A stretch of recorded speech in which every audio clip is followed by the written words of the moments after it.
Position battles are heating up in two of the most pivotal positions for the 2024 season for the Arizona Cardinals. Let's discuss.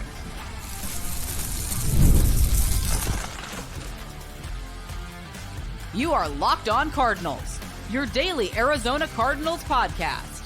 Part of the Locked On Podcast Network, your team every day. Cardinals, Alex Clancy here. Follow me on Twitter at Clancy's Corner _. Follow the podcast Locked On AZ Cards. Thank you for making Locked On Cardinals your first listen, free wherever you get your podcast and on YouTube. Part of the Locked On Podcast Network, your team every day. Please go to the YouTube channel, search Locked On Arizona Cardinals, hit that subscribe button, man.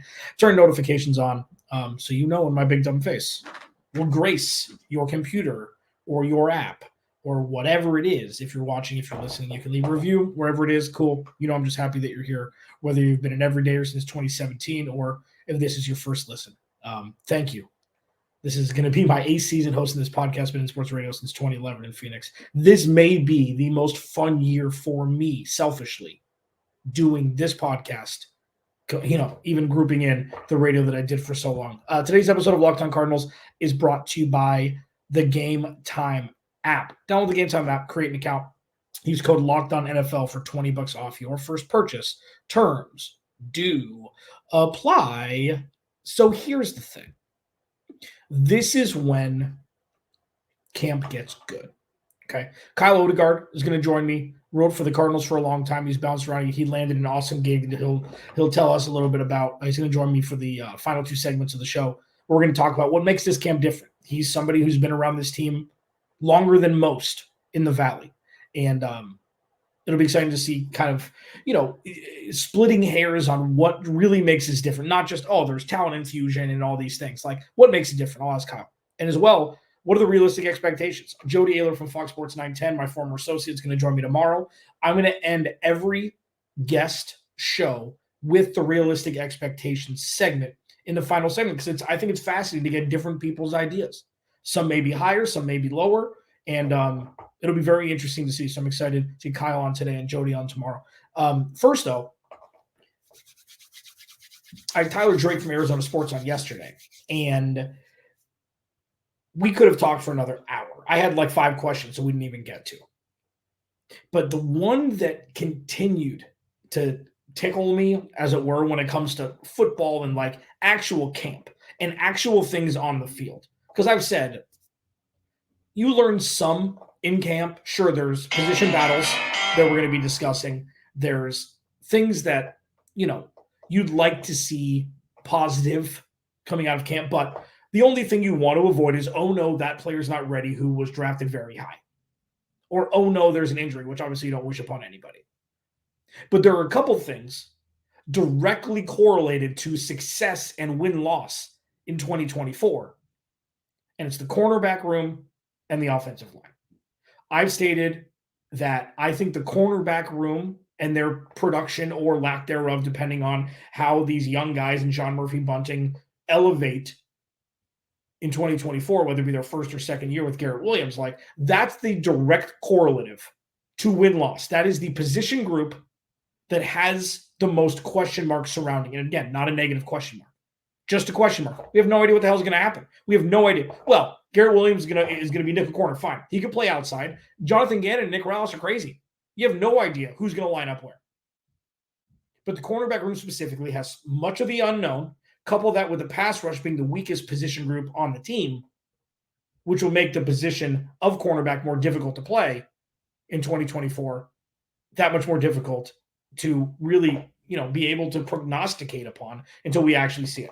And then the offensive line, if we don't protect Kyler Murray, none of this is going to work. It's one of the things I've said since he was drafted when they had a bad offensive line. And now, much improved, much deeper, and if they can stay healthy, it's going to be the best offensive line Kyler Murray's had in the NFL. So both of these position groups are pivotal, obviously, and directly correlated to 2024's success. Sure, future as well, but 2024, this is kind of the litmus test for this entire experiment, putting everything pen to paper, as it were. The cornerback room is going to be interesting for a couple different reasons, and the battle's starting to heat up. Sean Murphy-Bunting, you'd think, would be in every snap starter because he's a veteran. He's an average with, ceiling of above average corner. Garrett Williams, Tyler Drake told me yesterday that he's pretty much locked into that nickel corner role. And then you'll see if Max Melton can come in and start from day one and be effective. Is Elijah Jones going to be a good rotational piece? Is Starling Thomas going to supplant what we think would be the running mate to Sean Murphy-Bunting in Max Melton and really make that step in year 2 for him, where he showed flashes last year, but he wasn't ready to be playing the snaps that he was playing. And that's not his fault. That was a determination made by Monty Osborne and Jonathan Gannon that the cornerback room would be addressed this offseason and this draft. And it was. So that's going to be fascinating to see what's formulated out of camp. And then what it looks like in the preseason as well. I think that's going to be, not all the position groups are going to matter. Like you'll see Marv for a blink of an eye, I would assume. Like you'll see a little bit. You'll see Michael Wilson. I'm sure you'll see Greg Dortch. But really, I'm going to be looking at the corners playing against the twos from other teams. That's going to be interesting to see if they there's something about preseason football games where there's never, and this is pretty obvious, but there's never a starker contrast between NFL players and practice squad players than watching in preseason, which is naturally. I mean, there are guys trying to make the team. There are guys trying to get more reps. There are guys trying to move up the depth chart, all of those things. And then you've got a couple guys who are like, oh, NFL player. Yep. He'll be playing 80% of snaps in his given position. That's what you kind of want to see from the cornerback room. Who are going to be those guys? Where's Elijah Jones going to end up on this depth chart? Where's Starling Thomas going to end up on this depth chart? And then you look at the offensive line with what happened with Hjalte Froholt a couple days ago. There's a stark reminder, as I talked about yesterday in the first segment, that depth on the offensive line is massively important. I think that it's, well, obviously, Alex Clancy, host of Locked On Cardinals, but the point is, the Cardinals have that now. At least on with the depth chart and what we've seen so far with Jon Gaines and Evan Brown and Isaiah Adams, and they've got guys, they've got bodies. It's not Max Garcia and Sean Harlow backing up Rodney Hudson. You'd hope it's not Elijah Wilkerson, or at least have a contingency plan if he replicates his performance or lack thereof last year. Naturally, Paris Johnson moving to the left and supplanting DJ Humphries is going to make Elijah Wilkerson's job better if he does start, even though Tyler Drake told me that it's going to be Evan Brown, it looks like, at left guard coming out the gate if things don't change from right now. So it'll be fascinating to see what happens with both the cornerback room and the offensive line because, as I mentioned, and I will be the one that is beating this into your head, I think the cornerback room is the most directly correlated to wins and losses for the Cardinals out of any position group. If they play at C level, they're going to win a whole bunch more games than if they come out and pretty much, mirror what it looked like last year, because they ain't going to have any help from the pass rush, at least at this point, unless Darius Robinson really takes that step and BJ Ojolari really takes that step, and Bilal Nichols and Dante Stills and, Justin Jones can collapse the pocket from the interior, things that we didn't see at all last year. So it'll be fascinating to see. This is when camp really gets good, even though, as I mentioned multiple times, you don't get that much. You get enough. Kyle Odegard wrote for azcardinals.com for a long time. He's now got a cool new job he's going to tell us about, as well as answer the question, what makes this camp different? Not just new players, not just Jonathan Gannon, not just Kyler Murray healthy. He's been at State Farm Stadium for plenty of camps. What makes this one different? I'll ask him next. Locked On Cardinals. Your team every day. This episode of Locked On Cardinals is brought to you by the Game Time app. So I've said multiple times, and I'll continue to say, I wish baseball is my favorite sport because it's like March Madness for 6 months. Like, you get baseball every day for 6 months. And Game Time is an authorized ticket marketplace of Major League Baseball, which makes getting tickets faster and easier. They've got deals as you get closer to the game, as you get closer to first pitch, prices go down. They've got the view from your seat function, which, say you want to potentially catch a home run from a righty who pulls the ball a lot. You can be like, hey, I'll go sit at left field at Chase Field. Let me see what these seats will look like. I want to get a good vantage point, even though I'm sitting in left field. You can look at where you will be, like what your eyes will be seeing from the seats before you buy them at the Game Time app. It completely takes the guesswork out of buying tickets, and that's exactly what they want to do. Take the guesswork out of buying tickets. Major League Baseball concerts, comedy shows. I'm going to see Green Day at Chase Field in September that I'm stoked about. I got my tickets on Game Time. Download the Game Time app, create an account. Use code LOCKEDONNFL for $20 off your first purchase. Terms do apply. Again, create an account. Redeem code LOCKEDONNFL for $20 off. Download Game Time today. Last minute tickets. Lowest price. Guaranteed. That's Kyle Odegard, one of my dear friends, part of the Red Bearded Brethren, at Kyle_Odegard now, working for Clickout Media. You'll still be able to find him right about the Cardinals, right about the NFL, little sports betting as well. Kyle, thanks for joining me again, dude. I appreciate it. No problem. Thanks for having me. Yeah, for sure. So let's talk football here with the Cardinals. So there's a couple things with Locked On Cardinals some motifs, if I may, with camp where it's like, listen, it's going to be fun. Temper your expectations. We haven't seen an offense like this with Kyler Murray ever. So it's a combination of unknown, excitement, and then a couple pillars, namely on the offensive line, Trey McBride and James Conner. And it's like, what the hell does this all mean? So while excitement is fun and while excitement is necessary, everybody's excited, fans, media members, everybody alike, tempering expectations is important also, in my opinion, because there's so many unknowns. Talk to me quickly about maybe a little look back into what you experienced when you were writing for azcardinals.com and what you sense from this camp, not just the offense, just as a whole, what really makes this camp different? I think it's very natural, like you said, for everybody to be optimistic heading into a season. And that's what I like about like sports betting over-under lines. Like you can see what the sports bettors believe about each team. And Cardinals are at 6.5.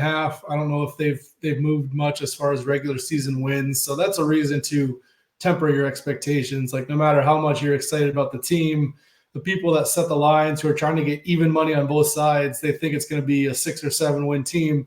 That being said, like I am optimistic about the offense, and yeah, you want to be realistic about it. But when we get these reports that Kyler has looked sharp during training camp, heading into it, I had a little report that he's fully healthy now. He can move laterally as much as he can sprint in a straight line, which he could do last year. We saw it against the Falcons. Like he ran 20 plus miles per hour several times during the season, but he couldn't do the jukes. He couldn't do the cuts, and now he can. So the fact that he can do that stuff, I think that's the big difference. Like the optimism to me is legitimate this season, where last year maybe you had to manufacture it about a new coach, but you knew that team wasn't going to win. This season, they probably won't make the playoffs, but there is that sliver of hope that might happen. Yeah, I mean, this is a total Detroit Lions setup. All the money they have to spend next year, they got all their draft picks, and they've got, remember, the people who they drafted, those players are still on the team also. This is what momentum is. This is what is called momentum. Now, it's interesting to bring up Kyler Murray running the ball, because I've been a huge proponent of Marvin Harrison Jr. not having a whole bunch of pressure on him this year, like a Steve Keim roster where it's like, ooh, Marvin Harrison Jr., go fix the offense. Go be the offense. That's not this. Now, I'm a huge proponent of this being a run-first team. It's going to be James Conner. It's going to be play action. Same damn offense as last year. Do you see a world where the 98 running backs that the Cardinals have on their roster right now, whether it be the rookie with Trey Benson or Amari DeMarcado, who's looked really good, Michael Carter, whoever it's going to be, alleviating Kyler Murray from running the ball, aside from the I call them the gray area times where play kind of breaks down, and if it's man coverage, he's got 7 or 8 yards, which turns into 20. Can you see a world where their design runs like plummet this year for him because the run game is so strong? Hey, if you're getting 4.5, 5 yards per carry out of your running backs and you don't need to do it, then sure, you can shelve it. And I do think this running back group is above average. You're going to rely on James Conner, who was really, really good last year. And like you said, if he isn't as good or if he get hurts like he so often does, you do have some good backs behind him. But I think the Kyler Murray keep it game is like such a big advantage. Like you look at the Ravens and what they do with Lamar, you look at the Eagles and what they do with Jalen Hurts. That's a huge part of their offense, and I think that should be a huge part of Arizona's offense, no matter how good your traditional running game is. Like you're not, I mean, okay, yeah, if you're elite at just running the ball without him, that's fine, but I think it's such a good avenue because he does it every once in a while. He's always been efficient on the ground, and when he doesn't keep the ball, the defense still has to plan for it if he's doing it 5-6 times a game. Like that guy has to be keyed on him, and that takes one more defender off of it if they're doing, say, a zone read or something where one of those linebackers is guarding Kyler because he might pull it. And I think you have to have that part of your offense. So to me, like, I understand the injury risk, but I never felt like they used the design run game enough with Cliff Kingsbury. And I think that you want to be Ravens light, you want to be Eagles light here and really try it.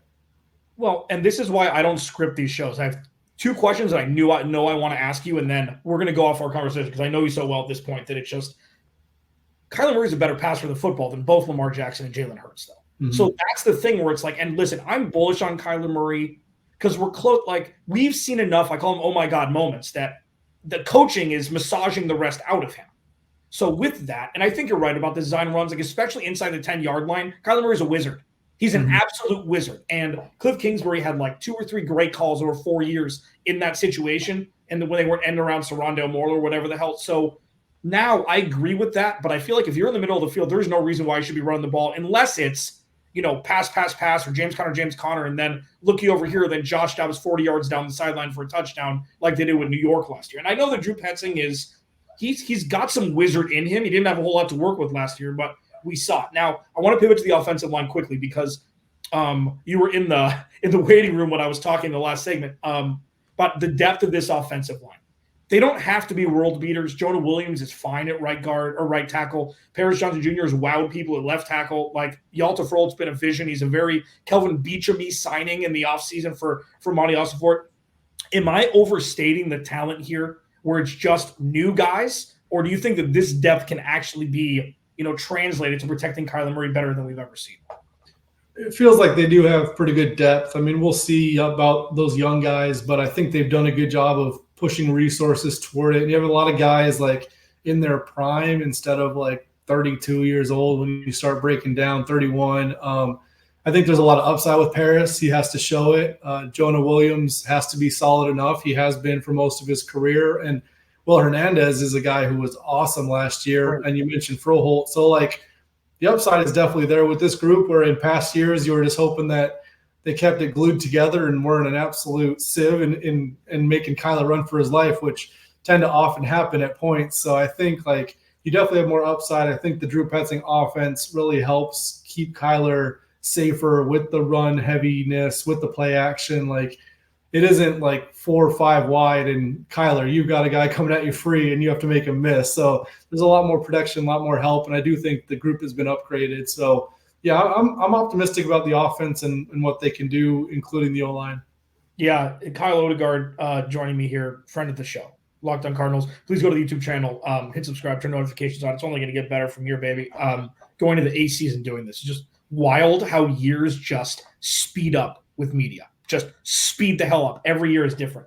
We're going to pivot to defense next segment, and then I'm going to ask you directly correlated to realistic expectations for 2024 with that. I'm struggling with something that seems very simple. What this offense is going to look like. Like, let me frame it this way.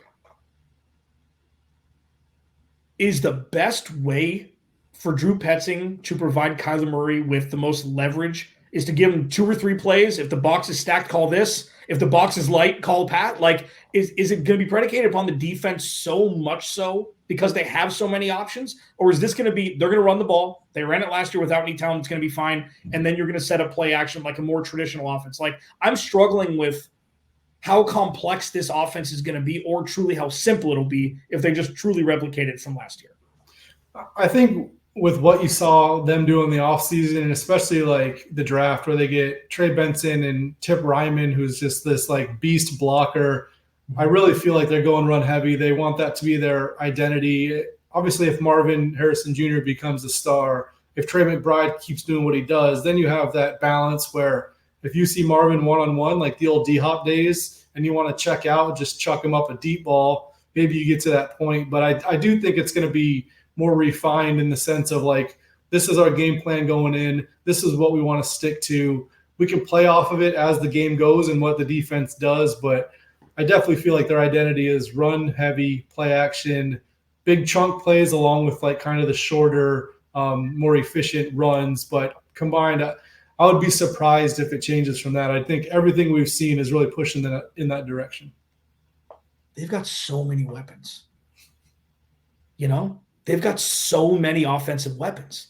I mean, if Zay Jones is like, it just makes me just cringe at what could have happened the last couple of years. This took 2 off seasons, and they're a completely different organization, completely with the talent necessary in the specific spots. And it baffles me, but we'll see. I mean, Zay Jones, Michael Wilson, Greg Dortch is really primed to be that slot receiver. And then Trey McBride could be a damn receiver. As you mentioned with Tip Ryman, he's not going to have to, be that tight end 2 at times on the line. He can just run free, and it's going to be insane. And I did see that he is in a top 10 rated tight end on Madden, which is an absolute travesty.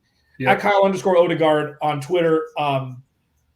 Defense, not as fun, but exciting, just not as fun with the talent level. We'll discuss that next. Locked On Cardinals, your team every day. This episode of Locked On Cardinals is brought to you by FanDuel. I love sports. I love them. But this time of year, man, there's not as much of them. We get fewer games. They're not sportsing like they're supposed to, except for baseball. Again, I wish baseball was my favorite sport. Check out Locked On Diamondbacks. But FanDuel keeps you covered throughout, this slower time. All customers get a booster or bonus every day. There's something for everyone every day, all summer long. If you want to throw some cheese on, like Kyle mentioned about, the Cardinals over under 6.5, do it. I mean, you can do that. And who's going to win MVP? Who's going to win the NBA championship in 2024, 2025? You can do whatever you want over at FanDuel. Just because there's a lot of games not being played for another 6 weeks or so doesn't mean that that's not the place to be. So head over to FanDuel.com and start making the most out of your summer. FanDuel, official sports betting partner of Major League Baseball. Kyle Odegard joining me, Locked On Cardinals. Jody Ayler, Fox Sports 910, joining me tomorrow. Former associate of mine, Kyle, Clickout Media. Check him out. Cardinals, football, sports betting, everything, all the essentials. Yeah. Everything in the goodie bag that you need if you're a Cardinals fan, NFL fan, or sports betting fan. The defense. Budda Baker, Jalen Thompson, Kazir White. Anybody else that you trust implicitly going into 2024. And we could talk about Budda, but you know what I mean? The question marks I say are no longer, oh no, what the hell is Steve Keim doing question marks. The question marks are now, how long is this going to take to work? Yeah. No, I mean, you mentioned the defense kind of being exciting, but is it? Are we that excited about this group? More than last year. I guess. I don't know. Look, when your studs are a middle linebacker, a safety, and a safety, from a positional value standpoint, that's not great because you have huge edge rusher questions still. Your defensive line should be better, but I don't know, is Justin Jones really knocking your socks off? Maybe Darius Robinson is that guy. I know early reviews have been good about him. Cornerback, I like Garrett Williams. How do we feel about the rest of those guys? I don't know. I've been pretty consistent saying I think this is a bottom 5 defense, and I haven't changed my opinion on that. We'll see. Maybe they can surprise during games. When you have no pass rush and you have questionable cornerbacks, that's not the greatest recipe. Yeah, no, I agree. And my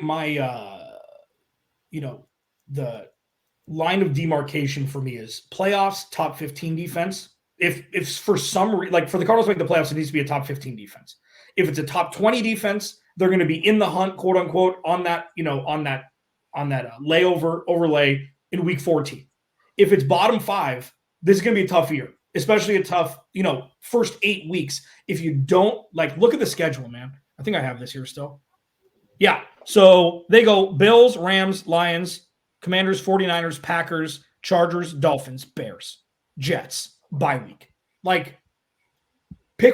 Find 3 wins there just on a, in a vacuum. So, but the reason why I think it's exciting is we're finally, truly, with expectations, going to get to see who Monty Ossenfort is immediately. Is Bija Ojulari the guy, which he seems to be a double-digit sack guy? Can they get anything out of Zaven Collins? I haven't talked about him in a month. 6 weeks? Is Max Melton, was he worth the trade back? when you lost all 4 of the top corners still on the board, or 3, I think it was 3 or 4 before the Cardinals picked Khalil McKinstry, Cooper DeJean, and Kamari Lassiter. It's like, okay, so did they think that much about Max Melton, or did they not think 3 corners were going to go before them in the 7 or 8 picks they moved down? Is Garrett Williams truly the nickel corner for the future? Is Sean Murphy-Bunting going to come in and show people that he's not last year's Sean Murphy-Bunting with Tennessee? Darius Robinson, nobody had anybody's board Darius Robinson going at 27. That was the Cardinals guy pretty much a week before the draft. That's where all the mock drafts were going. So isn't that a little exciting? Like, if you're going to swing and miss, you may as well do it big. Yeah, I think, like you said, if they're top 15, that's phenomenal, which is funny because that's just an average defense, but that's phenomenal for this group. If you're top 20 by the end of the year, I'm optimistic about the trajectory of this franchise for sure. And even if they're bottom 5, I still feel fine because, like you said, we know next year is the year where they're going to go for it. They have all that cap space. Everything's been building. It's going to crescendo. So my question is, like, can they outplay expectations a year early, which happens. Like, we don't expect much out of them. But if this young core starts playing well and the Max Meltons and the Darius Robinsons and the Ojolaris of the world do take off, then yeah, now you're really cooking. Like, you have all this cap space. You have all your draft picks available still. You haven't traded anything away. Like, you have all these building blocks plus a lot of capital. So the future is awesome if they get there, but we got to see it. Like, yeah, these guys have been high enough draft picks, but they didn't sign any superstars in free agency. They didn't even sign any stars in free agency on defense. They didn't sign much of anything. So there's definitely holes. Maybe it's a better, roster overall on the defensive side. You have more depth, but you need stars in the NFL, and that defense does not have many stars. That's true. I want to ask you one thing that is kind of tangentially correlated to this, and I want to ask for your realistic expectation for 2024. I've been bullish on the Cardinals need to re-sign Budda Baker and James Conner. I don't think it should be a question. They have $27 million against the cap this year, and they made it work. They still got $30 million to spend, or whatever, $25 million. They're going to have over 90 next year. I know 2024 is going to have a lot to say about this, but Budda Baker doesn't need to be a top 5 corner or a top 5 safety anymore to be worth another contract. James Conner doesn't need to be a top 10 running back for this team to deserve another contract. At age 30, it's like, well, thank you for your service. See you the hell later. At this point, with how fragile this organization is and loyalty being so devoid of any sort of existence with this organization outside of Larry Fitzgerald, do you see a world where they're like, listen, you're not what you were. We'll give you both a 2-year deal and out after 1 year just to extend this, to run it back. Is that crazy? Do you think it'll happen?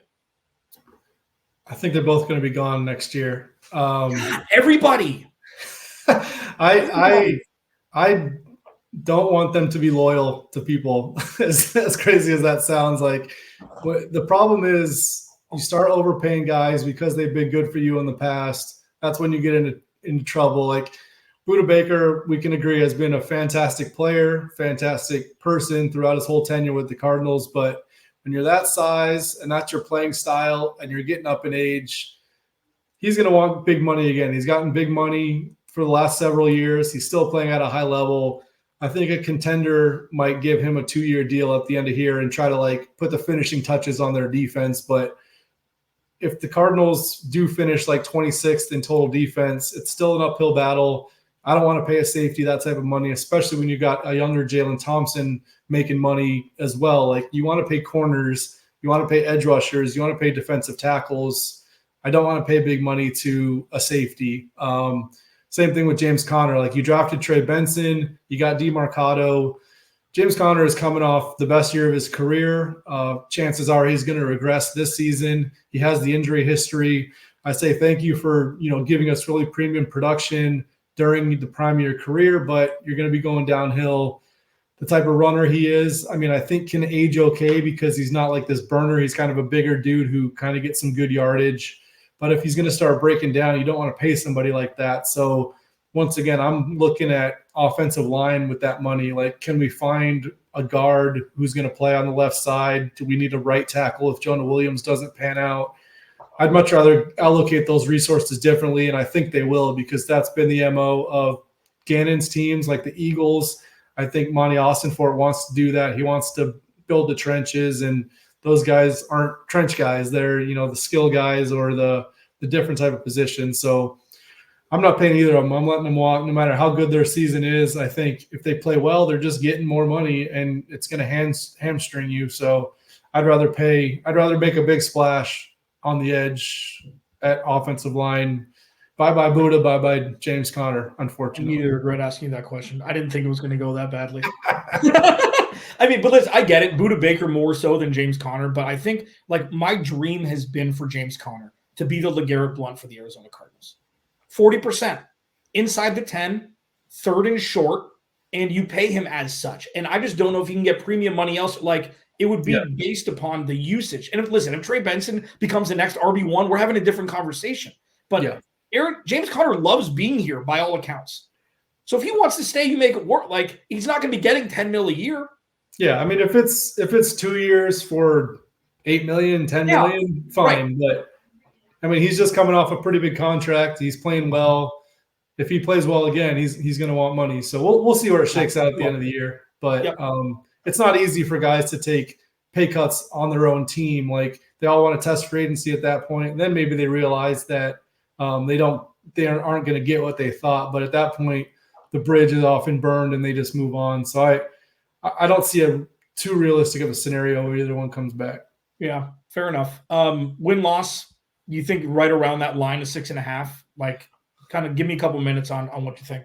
Yeah, I'm above it. I think I would definitely take the over. And the last 2 years I've been on the under, which have both been correct. And I think obviously just trying to point out that I'm not just super optimistic going into every season. I try to be realistic about it, but I do have faith in this offense being better than projected. I think a fully healthy Kyler in this offense with some of these weapons should be pretty exciting, and maybe they can just patch it together defensively. But the offense is the big key for any NFL team, and I do believe that this offense has something to it. So, I think maybe 8-9 could happen, which would be a pretty solid year going into a very important offseason where they can really hit that gas. So if they win 8 wins, I think people are going to be very excited. Yeah, man. And it's the one thing that the Cardinals haven't had that I've pounded the table for is any sort of free agent momentum where players want to play here, aside from that contract. And winning this way with this team would certainly be jet fuel for that going into 2025. Kyle Odegard at Kyle_Odegard on Twitter. New gig over at Clickout Media, Cardinals writing, football writing, sports betting writing. Could there be anything better? Dude, thanks so much for joining me again. Remember, without you, there is no me. I'll talk to you tomorrow with Jody Ayler.